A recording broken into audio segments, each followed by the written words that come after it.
Aujourd'hui, on va parler de patrimoine, de biens communs et du plus beau collège de France. Direction Thouars, dans les Deux-Sèvres labellisées ville d'art et d'histoire. Située à la frontière du Poitou et de l'Anjou, zone historiquement stratégique, Thouars est depuis le Moyen-Âge le fief d'une vicomté importante.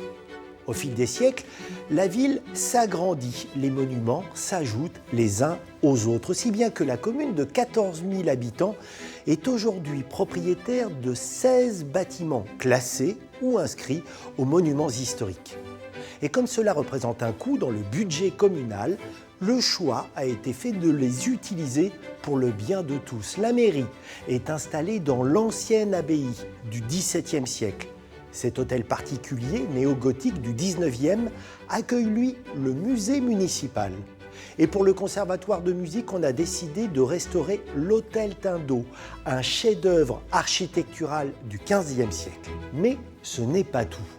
Voici le château des Ducs de Trémoille, une bâtisse fastueuse avec une façade de 120 mètres de long, une immense cour, dessinée alors par l'un des meilleurs architectes de l'époque, Jacques Lemercier, proche du cardinal de Richelieu.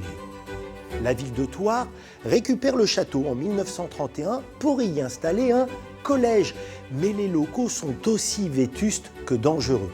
Dans les années 80, le département souhaite bâtir un nouveau collège à l'extérieur de la ville. Mais grâce à la mobilisation des monuments historiques et de la municipalité, il est finalement décidé de restaurer le château. Après 3 ans de travaux, la demeure comtale devient donc un collège aux normes où les élèves déjeunent dans les anciennes cuisines du château. Thouars a ainsi le privilège d'avoir le seul collège public en France dans un château classé.